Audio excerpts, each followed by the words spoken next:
Please be aware that True Crime by the Book may discuss topics, share opinions, and use language that could be disturbing or offensive to some listeners. Listener discretion is advised. Tidings and salutations, bibliophages. I'm Tasha Pierce, the host of True Crime by the Book, where every other Tuesday we bring you true crime, one page at a time. And today is going to be different. And the different thing, the last episode, anybody who joined me from my last episode will know that I said I was going to do the More Than a Movie segment, and we would be talking about growing up Buttafuoco. I will release that episode possibly next week Tuesday. I thought I'd come in today because there's something that's weighing very heavily on me, and I've gotten quite sick of hearing about these types of events, but I know these things will continue to happen because as human beings we want to believe in the good in people. We want to tell ourselves that this person that we're dating or that we're married to is going to change. And I'm here to tell you that domestic abuse is one of those situations that you really don't get an opportunity a lot of times to get right the next time, if you understand what I'm saying. So I'm going to share with you two stories, maybe even more. One of them is the story that's hit the news today. And that news is about India Mackey. And India Mackey had just celebrated her 20th birthday. She was not 20 years old for 24 hours before her abusive boyfriend shot and killed her. So I'm going to share that story with you today, and non-scripted. Well, actually, I'm going to read the People magazine article on India Mackey, and then I'm going to share with you my survivor story. And my survivor story is over 20 years old, so it's been a long time since I was the person that allowed myself to be mentally and physically beaten down by a person who said they loved me. But because I believe we can share a story and touch somebody, and hopefully it makes you rethink your situation. Because in India's situation, her boyfriend told her he was going to kill her, and he meant it. In my situation, my boyfriend told me he was going to kill me, and I believed him the first time he said it. But we will get to my story. First, I'm going to share with you India's story.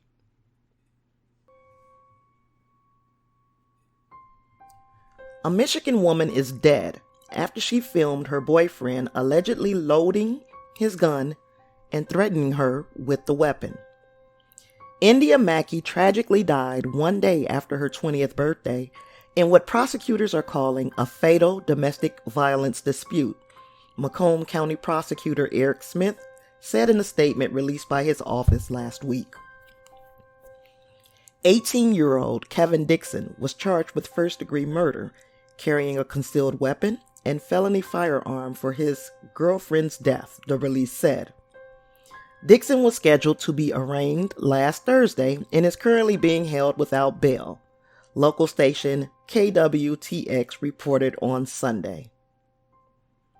Smith's office did not immediately respond to People magazine's request for comment, and a lawyer for Dixon could not be immediately located by People. In footage obtained by local ABC station WXYZ Detroit, Dixon can be seen sitting in a car and pulling out a gun. "You think I'm playing, huh?" he asks in the video, which was taken by Mackey. The two had reportedly gotten into a heated argument in Dixon's driveway in Warren, Michigan, just north of Detroit. "Okay," Mackey then says in the footage before Dixon says, "These big 4.5 hollow tips gonna eat you up." Dixon allegedly shot Mackey shortly after the video was recorded, before driving the vehicle to East Point with Mackey still inside. Dixon was pulled over in East Point for erratic driving, and Mackey was pronounced dead on the scene at 5:51 p.m. last Tuesday, according to Smith's office.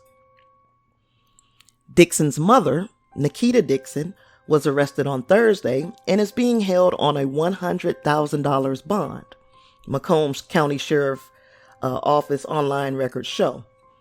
ABC reported that she was arrested outside of the courthouse at her son's arraignment for being an accessory after the fact and tampering with evidence, after Dixon allegedly called her asking for help getting rid of the murder weapon.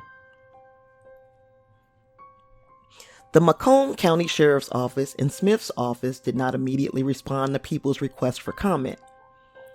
Lawyers for Kevin and Nikita Dixon could not be immediately located by People magazine.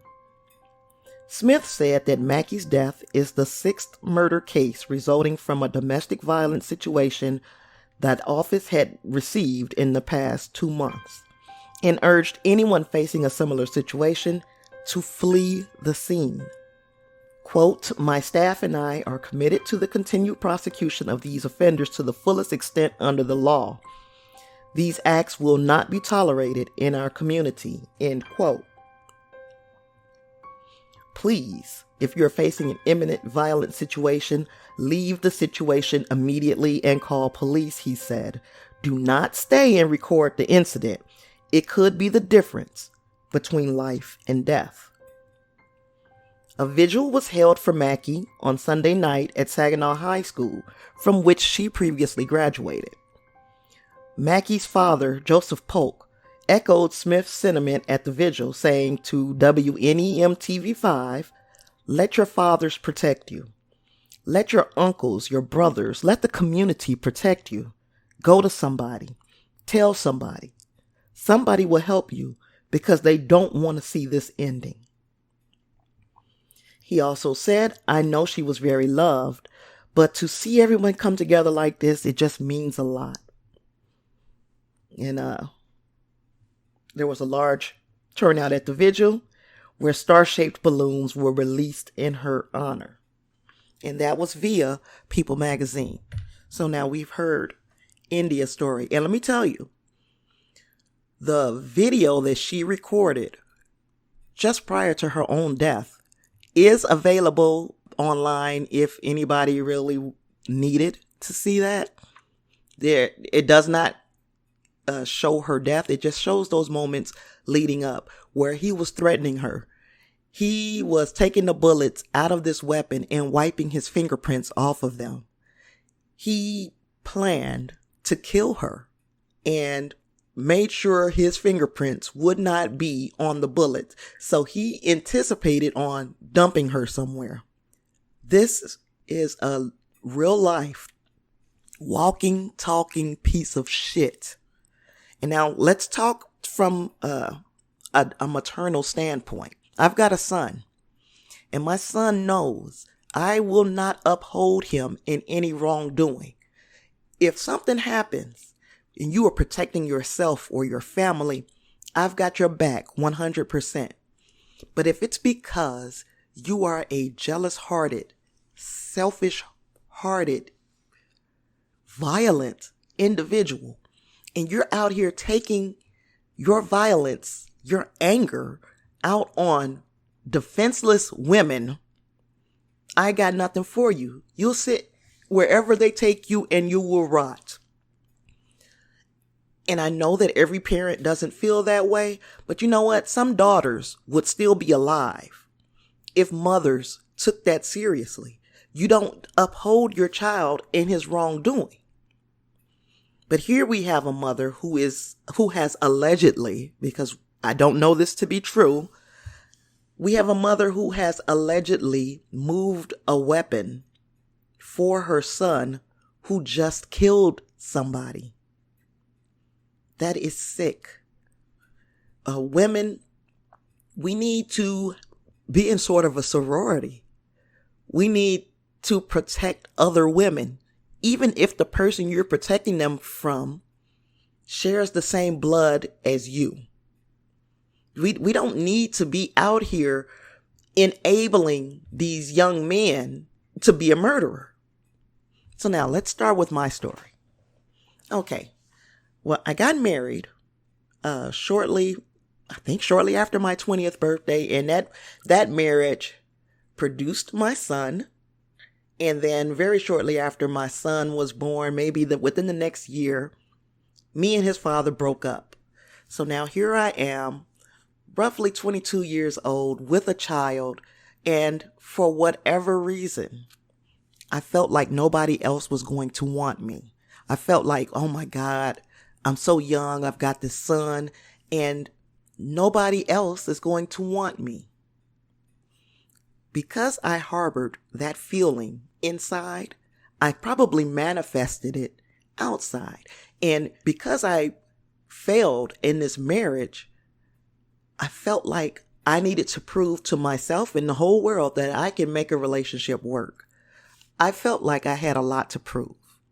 I didn't want to introduce multiple men into my son's life at a young age.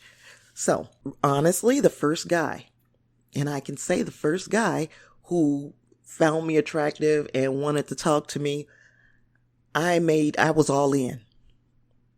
And I guess we can call this guy Bill, because I don't want to poke the hornet's nest either.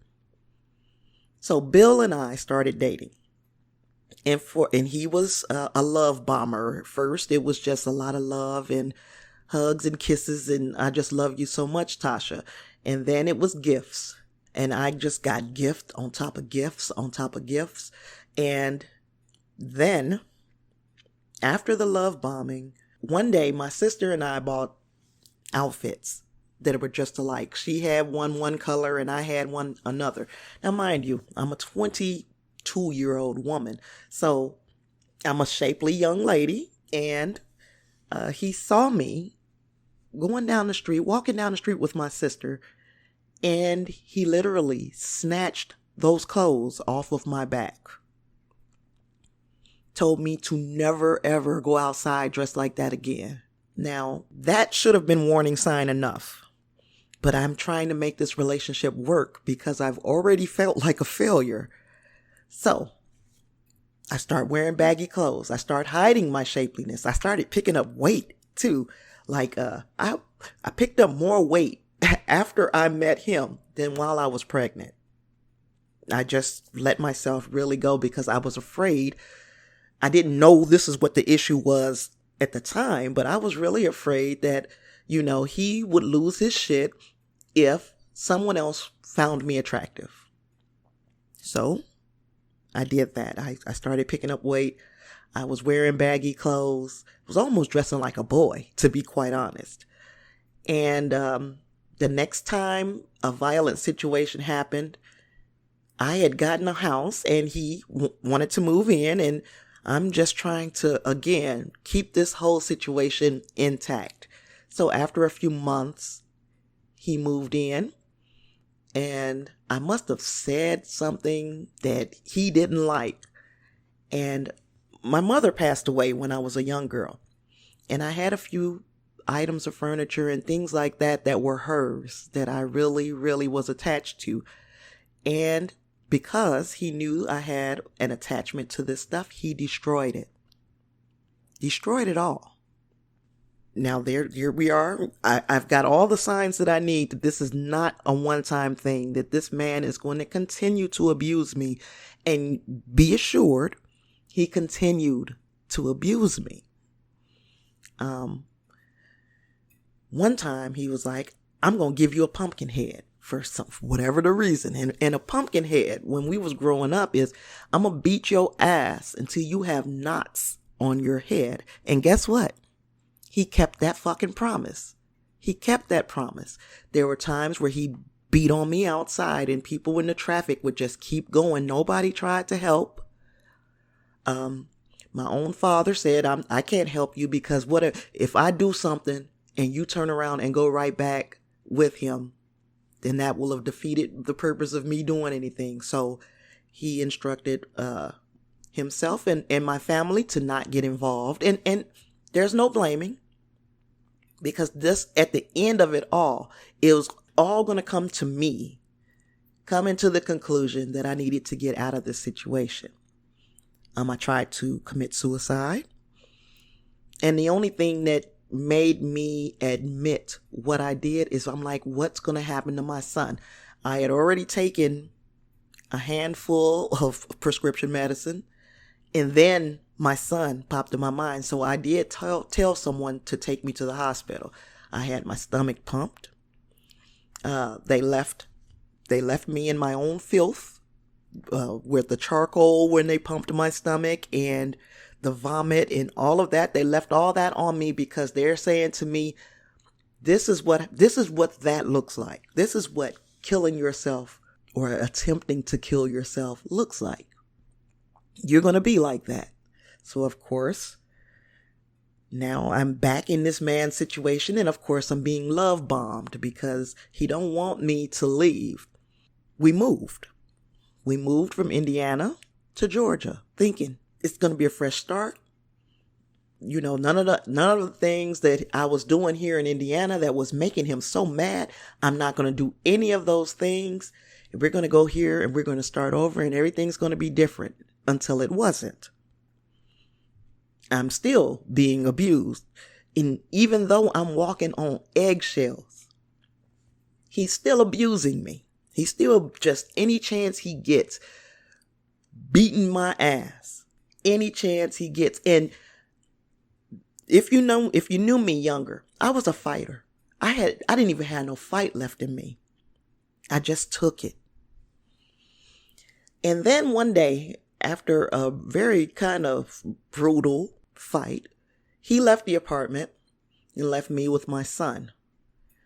I collected my son and I tried to run away. And in trying to run away, it was dark outside, and I wasn't thinking that we're wearing dark clothes. It's dark outside, and I went outside and I got hit by a car. And this accident could have taken my son's life, could have taken my life, but I'm really thinking about my baby at this point. It could have taken my child's life. We ended up with head injuries. Both of us had broken leg.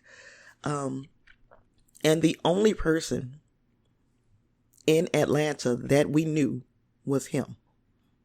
So now we have to make the phone call, or I didn't, but now the hospital makes the phone call and informs him that I've been involved in this accident. So I've been involved in an accident. I've got a broken leg. I'm all scarred up. My son has got a broken leg. He's all scarred up. We end up back at the apartment that he and I shared together. And it wasn't even a week. It wasn't even a week before he wanted to have sex. I did not. And he attacked me. And in this attack, he said to me, "Bitch, this time I'm going to kill you." Now, I remember back in my mind when he said, "Bitch, I'm about to give you a pumpkin head." And he did just that. So when he said, "Bitch, I'm going to kill you," he said, "Bitch, this time I'm going to kill you." And I believed him. And I knew I had to protect me and my son. So I picked up my crutch and got all the fight that I didn't have all those other months. I got all my fight back in that moment where he said, "Bitch, I'm gonna kill you." And I beat his motherfucking ass with that crutch. Now, still, I'm at a disadvantage because I've got a broken leg. My son's got a broken leg. And now we have to escape. And he's not going to be down for long. I hobble to the front door. I've got my son on my right hip. I got a crutch under my left arm.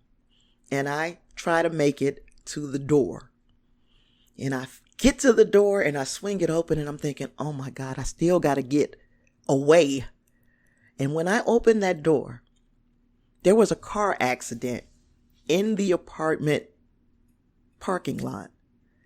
So, of course, you have police there. And of course, they have cameras taking pictures of this car accident. And when I opened the door and yelled help, they looked up, they left that accident, and they immediately started taking pictures of me because I looked battered. I was in horrible shape. But I was like, not as bad as that motherfucker in there. And I know it's not funny but that was it. That was my moment. That was when he said that he would kill me. I took that as a promise. And I have not looked back. So now, have men try to emotionally demean me? Yes.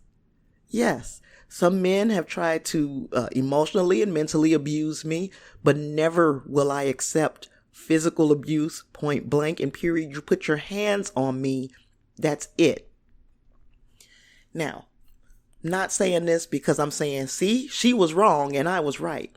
Because both of us, me being around the same age that India was, and then going through at pretty much the same type of behavior, it's just by the grace of God that I walked away, that I was able to move. I mean, if you want the rest of the story, I was homeless in Atlanta. My son and I were staying in shelters. I'm sitting up all night. Mind you, both of us have broken legs. I'm sitting up all night at shelters, letting him sleep while I watched over him. This is an experience that I did not have to go through. I did not have to go through all of those things if I would have just known my worth from the beginning. So I'm saying to any young lady out there, don't let it go this far. Not just young ladies, young men as well. Don't let it go this far. If a woman is constantly demeaning you, constantly beating you down, physically or mentally, you have to, for your own sanity and safety, check out. This year alone, there have been countless women that I'm looking, even right now, we're still looking for Anaya Blanchard, who was last seen with some knucklehead ass man. And there was a young lady back home in Indiana, beautiful young lady, I can't remember her name. Beautiful young lady who went out on a date with a jealous piece of shit, and they find her body in a suitcase on the side of the road. So what I'm saying to you is, when somebody displays that they give zero fucks about your personal safety, when a person displays that they give zero fucks about your right as a human to just live without being abused, you have to think of it on your own to say, I gotta get the fuck out of here. I gotta go. I cannot be the next true crime story where everybody is sharing your story and you had to die for this story to be told. They're not playing. If they say they're gonna beat your ass, they're gonna beat your ass. If they say they're gonna kill you, promise you, if they don't kill you today, they're gonna kill you. Now, if you need assistance in getting out, there are a myriad of places that will help. But off top is the National Domestic Violence Hotline. That's off top, and you can just call them anytime. 800-799-7233. I'm going to repeat that number. 800-799-7233. That's here in the States. You can also go to hotline.org and you will find a wealth of information concerning domestic violence, whether you are being abused, because some people don't realize that this is abuse. It's easy to talk about the physical part of it, But if somebody is calling you bitches and hoes and sluts and telling you you're stupid and moving you, your family hates you, your family doesn't care for you, and bitch, you can't even do this. What kind of woman are you? You can't cook, you can't clean. If somebody is doing this to you constantly, guess what? You're being abused. If somebody is financially abusing you, and it makes me think of her name, Susan Cox Powell. It makes me think of that. He financially abused her. He mentally abused her. And if you don't know what case I'm talking about, I'm sorry. I just keep throwing cases out there. But yeah, her body has never been recovered. We can't even see, how she was killed, if she was killed, who killed her, because there's been no recovery of her remains. However, the husband in that case ended up killing himself and his 2 children. Now, if you are going through this type of treatment, if you're being treated in a horrible way, being abused, and your family is a little standoffish about assisting, you can go to the police. And I know that is the last thing a lot of us want to do, because you think you love this person and you don't want to see them locked up. Well, guess what? They're either going to be locked up for beating on you, or they're going to be locked up for killing you. It'd be much more conducive for you to go ahead and call the police while you're still alive. Just like the police said in the People magazine article that I just read to you, if you feel like you're in this type of situation and you have an opportunity, plan an exit. Make your exit strategy. Maybe one day, especially if you don't have children, it really works out well. Just one day when you're supposed to be doing something mundane like going to work. That day, tell your boss what's going on. Call in and move. and I mean, that's really it. This last situation that I'm in a relationship a couple of years back, and I started feeling like this, what you're doing to me is kind of demeaning and it's kind of abusive. And my exit strategy is what wound me up here in Houston. And I told him I was going to see my son.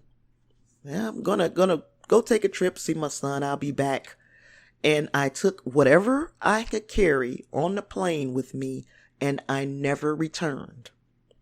Because he started giving me, not physically abusive. Never can I say this man put his hands on me. But he was starting to beat me down emotionally. And I'm like, mentally. And I'm like, no. I'm starting to feel like you're pushing the wrong buttons and I got the fuck out.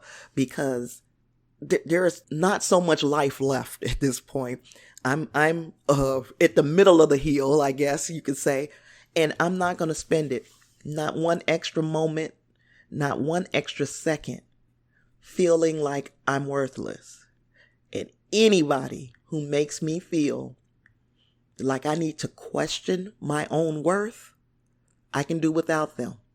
Friend, family, whomever, if you make me question myself about my worth, fuck you. I will see you in my rear view. So I'm saying all of these things because I do want to reach at least one person. If one person listens to this and says, I'm the fuck out of there, I feel like I've done my job. If you just need to talk to somebody and you want to know if what's going on in your situation is abuse, first of all, if you got to question it, it probably is. But secondly, I am 100% on board with helping young ladies, older ladies, young men, older men realize what's going on in their situation. I'm helping them to come to the proper conclusion about what they can do to make sure they are living their best life. You can catch up with me, TCbyTB@gmail.com. That's TCbyTB@gmail.com. I'm also on all the things. All the social media accounts are TCbyTB. If you would like to assist this little podcast financially, I'm also on Patreon. You can go patreon.com/TCbyTB. I'm always here. If anybody needs to reach out, I will always be here. If I don't get back to you within the first few minutes, I guarantee you I'm going to get back to you, because this is very, very near and dear to my heart. And it's very important to me to make sure that my listenership knows that they have a safe place. Now, I've talked on and on and on. I gave you my story. If you'd like to share your story, if you want to do a story time and you like to share your story of how you got out of an abusive situation, I welcome any story, and I will share it without identifying you if that is important to you. Again, tcbytb@gmail.com. I really don't have an awful lot more to say. I will get that Growing Up Buttafuoco episode out for you guys next week. But this was very, very, very important to me, and I felt like I needed to vent and to share. You guys, look in the show notes if you need that phone number for the National Domestic Violence Hotline, and also hotline.org. If you need a reminder of that, always in the show notes for this episode, you can definitely find it. And with that being said, please rate, review, share the show, and I will catch you guys on the next one. Later, bookworms.